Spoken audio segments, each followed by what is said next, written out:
안녕하십니까. 더비용원 여러분, 청소년 상담사 상급 필기시험 대비를 위한 문제풀이 시간입니다. 오늘은 5번째 과목인 학습이론의 2번째 차시로서 교재 위치는 320페이지 28번 문제부터 풀이하도록 하겠습니다. 28번, 다음의 사례에서 설명하고 있는 개념은 박스 안에 내용이 나와 있습니다. 수학 선생님께 크게 혼난 이후 매 수업 시간마다 긴장과 불안을 느끼게 되었고 수학 교과도 싫어하게 되었다. 그 후 다른 선생님 수업도 싫어하게 되었다.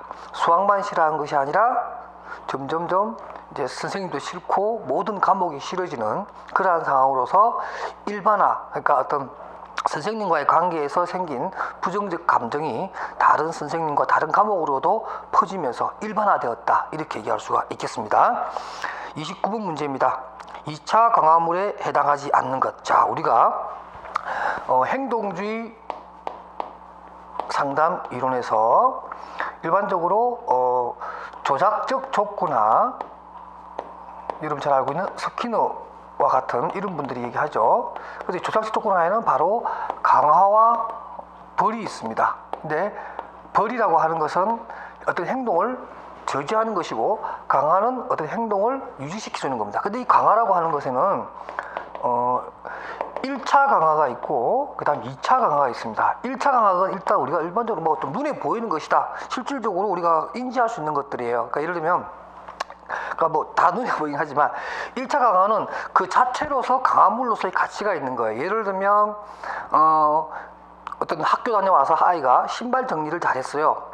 그래서 엄마가 그 아이에게 예를 들면 사탕을 주게 되면 이 자체는 그 자체로 아이에게 어떤 만족감을 주고 달달한 느낌의 어떤 그런 욕구를 충족시켜 주죠.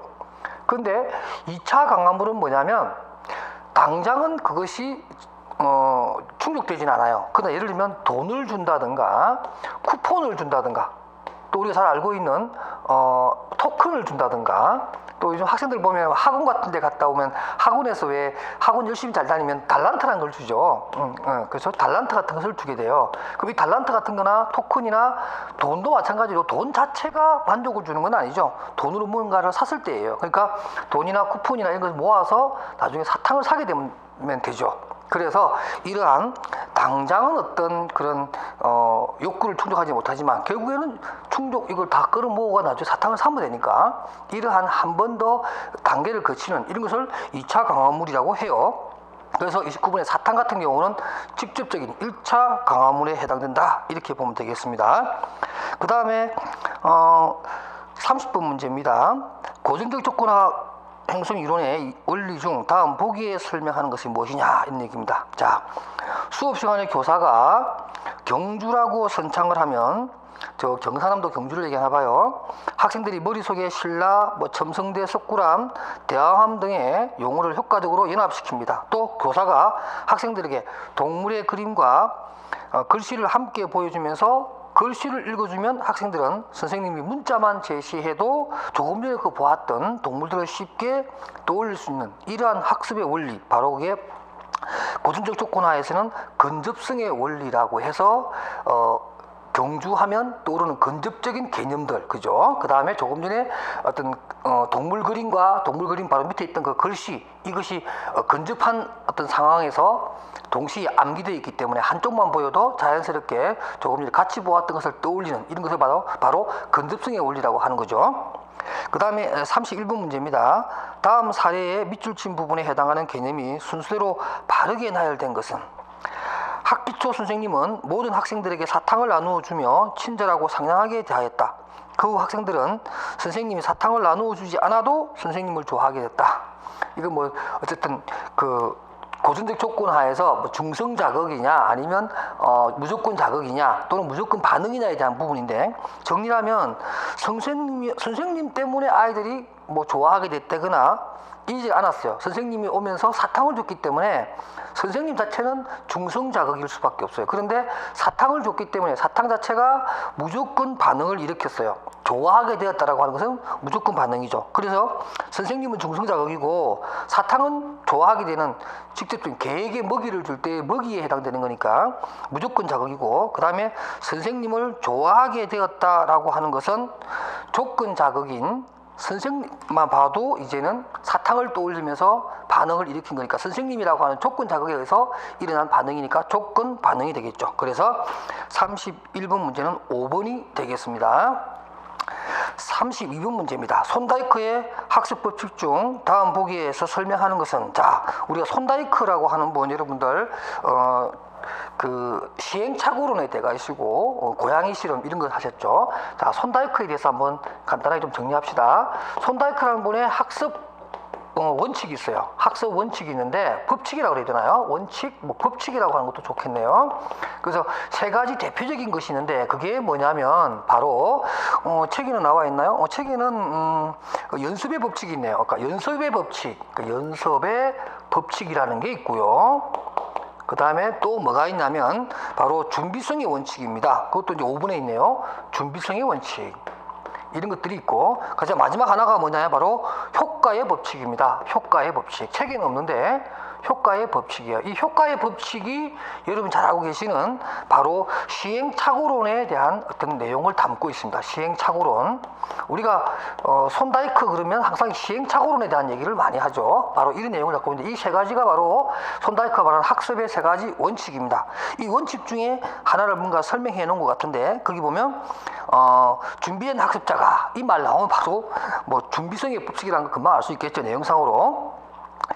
이러한 준비된 학습자가 자극과 반응의 결합을 통해서 지혜롭게 이룬다는 원리로서 학습자의 지능이 높고 성격이 열정적일수록 또 인격적으로 성숙할수록 의지가 강할수록 예습에 철저할수록 학습자의 학습이 촉진된다. 뭐 문장 첫 번째 딱 나왔어요. 준비된 학습자가. 그건 결국에는 준비성의 법칙이 적용된다. 이렇게 볼 수가 있겠습니다.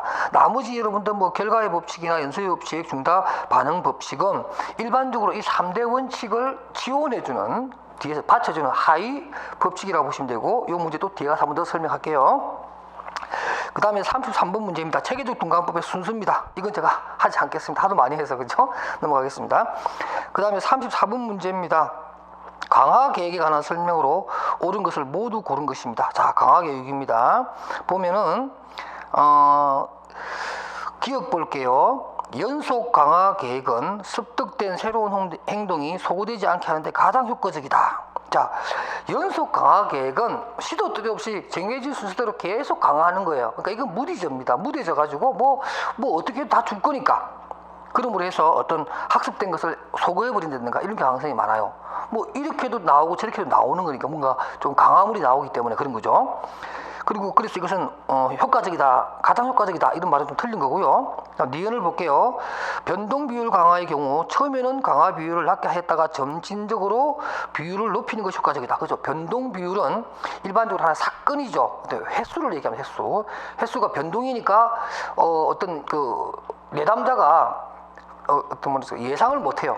불쑥 이렇게 주는 겁니다. 근데 그것을 조금 더 강화하기 시작하면 그만큼 더 강화에 효과적이다 하는 것인데 이건 맞는 얘기고요. 그 다음 D것입니다.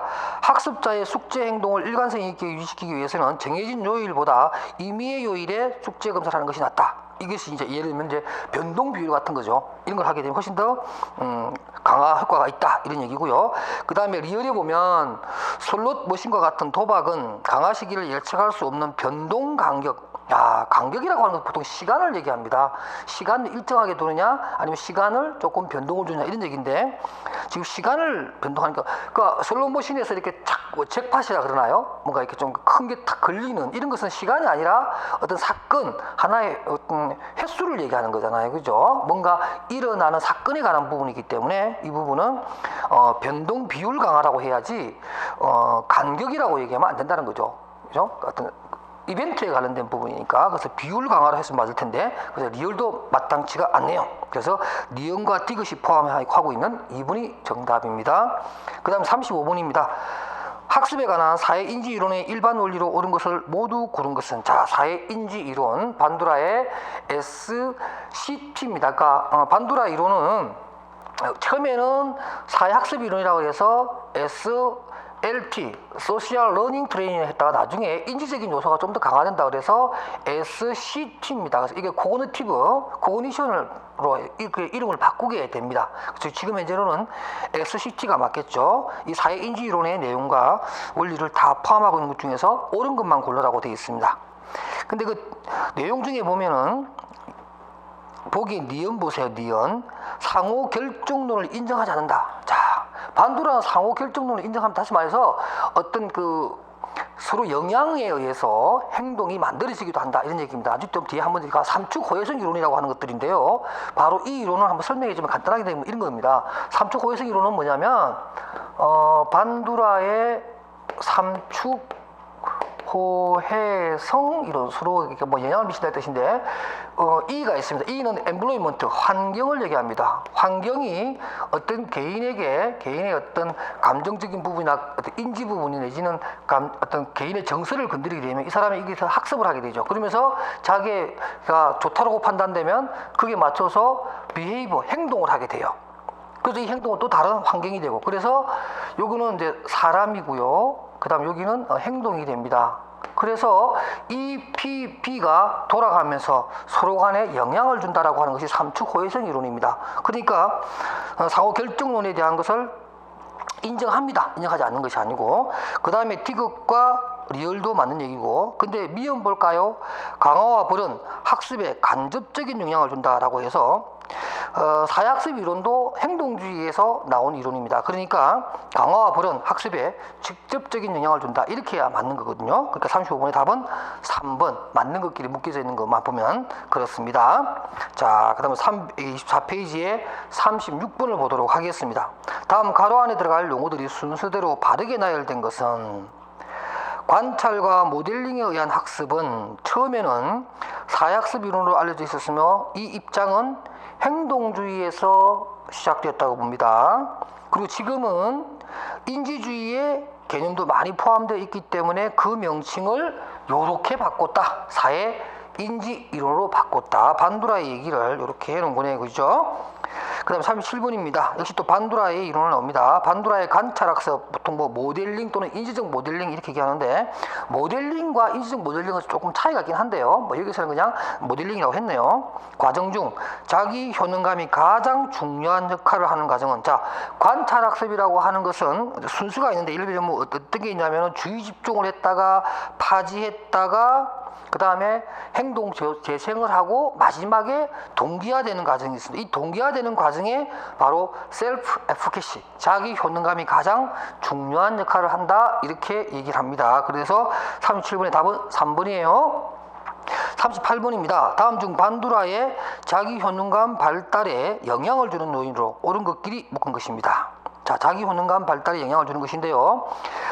디귿에 볼까요? 높은 수준의 과제. 물론 뭐 높은 수준의 과제가 있어서 도전적인 의식을 갖게 해주는 건 좋은데 그렇다고 해서 무작정 수준이 높다라고 해서 자기 효능감을 강화시켜주거나 자기 효능감을 뭐 생성시키는 그런 것은 아니에요. 그러나 기업과 같이 자신의 성공과 실패 경험을 통해 특히 성공을 했을 때에 자기 효능감이 또 올라가는 것이고 그 다음에 주위 사람들의 어떤 격려, 사회적 지지 그 다음에 디귿과 같이 타인의 성공 및 실패에 대한 관찰 또는 모델링함으로 해서 자신의 자기 효능감을 키우기도 합니다. 그러니까 기억, 니은, 디귿은 맞는데 무작정 높은 수준의 과제가 자기 효능감을 높이지는 않죠. 그래서 38번의 답은 3번입니다. 그 다음에 39번입니다. 이 문제는 제가 조금 전에 우리가 32번에서 풀었던 손다이크의 이 세 가지 학습 원칙에 관련된 내용이고요. 그래서 특히 그 4번에 보면 이런 얘기를 합니다. 뭐라고 되어 있냐면 4번에 연습의 법칙은 반응의 결과가 만족스러우면 자극 반응 간에 결합이 잘 일어나고 불만족스러우면 결합이 잘 일어나고 불만족스러우면 결합은 약화된다. 뭐 이렇게 되어 있는데 일반적으로 우리가 이러한 내용을 설명하는 것은 바로 효과의 법칙을 얘기합니다. 시행착오론에 대한 설명입니다. 그러니까 4번이 틀린 겁니다. 꼭 여러분 알아주시기 바랍니다. 4번의 내용이 있잖아요. 뭐 반응의 결과가 만족스러우면 또는 불만족스러우면 하면서 나오는 이 내용은 바로 시행착오 이론 내지는 효과의 법칙이라고 알아두시기 바랍니다. 그 다음에 또 넘어가서 40번 문제입니다. 행동주의 이런 설명하면 항상 나오는 게 이거죠. 뭐 강화 계획이 어떠냐, 이것도 뭐 참 헷갈리게 하는 것 중에 하나인데, 그 다음에 또 뭐 부적 강화냐, 부적 처벌이냐, 또 정적 강화냐, 정적 뭐 부적 강화냐, 이것이 굉장히 헷갈리는데, 이번 참에 강화 계획을 완전히 여러분들 이해를 합시다. 정답은 여러분들 보고 있는 것처럼 2번인데요. 자, 아까 제가 얘기했잖아요. 시간, 어느 쪽 보면 시간은 간격을 얘기하는 것이고, 횟수는 비율을 얘기한다. 그죠? 이벤트, 뭐가 일어난 사건을 얘기하는 것이고요. 그 다음에 일정이라고 하는 것은 일정하다, 변동이 없는 것을 고정이라고 그러고, 변동된 것을 변동이라 합니다. 그러니까 횟수가 일정하게 일어나는 것을 고정 비율이라고 그러고, 어떠한 시간이 일정하게 일어나는 것을 고정 간격, 고정 시간이라고 한다. 그러면 이렇게 헷갈리지 않죠, 그죠? 그렇게 해서 여러분들이 이번의 표를 보면서 어떤 횟수, 일어나는 횟수와 시간을 비율과 간격으로 나눠보고, 그 다음에 일정한 것은 고정, 변동되는 것은 변동, 이렇게 해서 표를 하나 이렇게 뭐 머릿속에 다 그려도 돼요. 그럼 여러분 크게 헷갈리지 않지 않나 이렇게 생각을 합니다. 그 다음에 41번 문제입니다. 다음 중 고정간격 강화 계획에 대한 설명으로 옳지 않는 겁니다. 고정간격이니까 시간이 고정되어 있는 거네요. 4번에 볼게요. 변동간격 강화 계획보다 학습자의 과제 수행에 일관성 있게 유지된다. 이 고정간격 강화 계획이 가장 약한 강화입니다. 그리고 가장 강한 것이 일반적으로 변동비율 강화 계획이라고 하는데요. 그래도 변동간격 강화 계획은 고정간격보다는 훨씬 더 강한 강화를 하게 됩니다. 그래서 과제 수행을 좀 더 일관성 있게 유지하게끔 하는 것이죠. 그러니까 4번이 적절한 답이 못 되네요. 그러니까 틀린 얘기가 됩니다. 42번 문제입니다. 다음 중 가장 높은 반응률을 얻을 수 있는 강화 계획에 해당하는 것은, 자, 이제 이 네 가지 강화 계획 중에서 어떤 것이냐 이런 거죠. 1번, 수학 선생님은 시간이나 횟수에 관계없이 해당 문제를 풀 때마다 상을 준다. 이것은 뭐냐면 시간이나 횟수에 관계없이, 그러니까 일단 시간에 관계없으니까 뭐 할 때마다, 풀 때마다, 그죠? 그러니까 어떤 사건이나 횟수가 일어날 때마다 주는 거니까 일단은 뭐예요? 비율에 해당되는 것이고요. 시간을 따지지 않으니까 변동 비율입니다. 그래서 변동 비율 강화 계획은 네 가지 강화 계획 중에서 가장 강력한 강화의 효과를 볼 수 있으니까 1번 문제가 맞네요.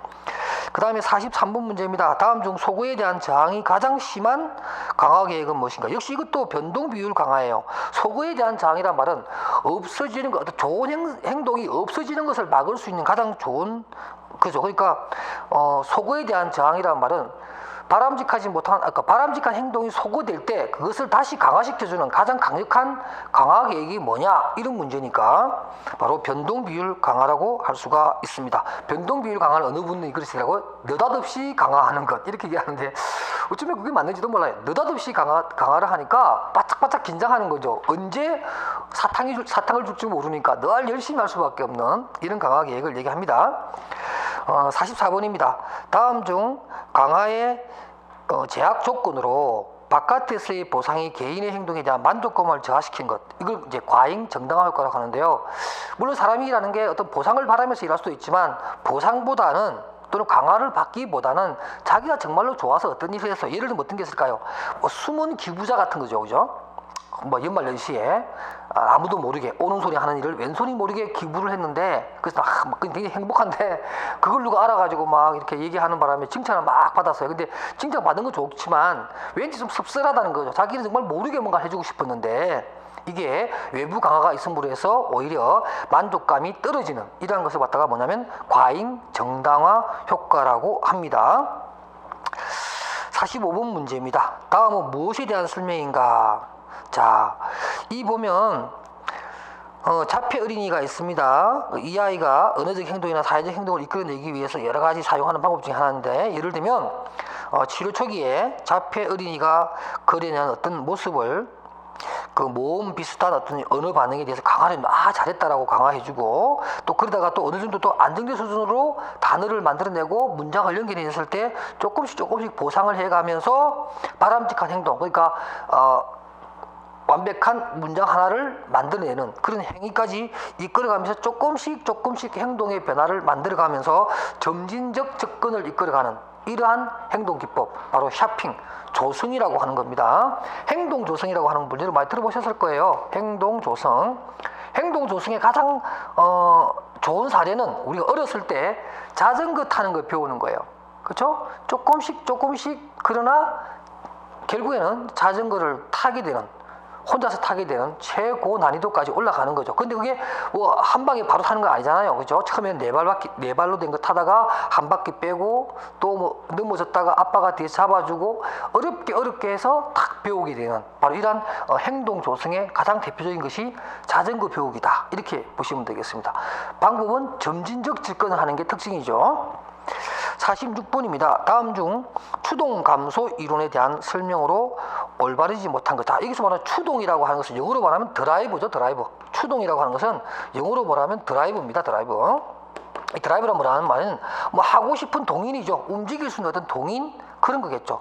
어떤 뭐 동기랑 비슷한 모티베이션과 같은 어떤 그런 의미가 됩니다. 그러니까 그냥 보니까 그 모티베이션과 또 드라이브를 조금 다르게 또 설명하니까 그냥 추동은 드라이브다 이렇게 일단 이해해 주시고 뜻은 그와 비슷합니다.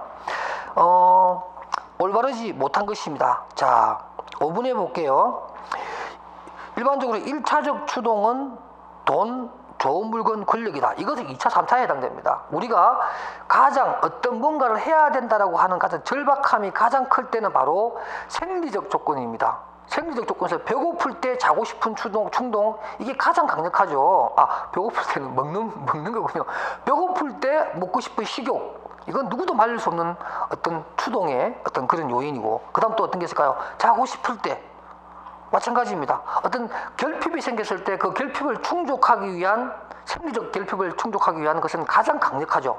뭐 식욕, 성욕 이런 것들은 웬간해서는 막을 수가 없다라는 거죠. 그게 강력한 추동인데 그래서 일반적으로 우리 사람들은 이러한 그 추동이 생기면 생리학적인 추동이 생기면 그거부터 먼저 해결하려고 합니다. 그래서 그것이 왜 강력하냐면 그게 바로 1차적 추동이기 때문에 생존과 관련된 것이기 때문에 그렇다는 거예요.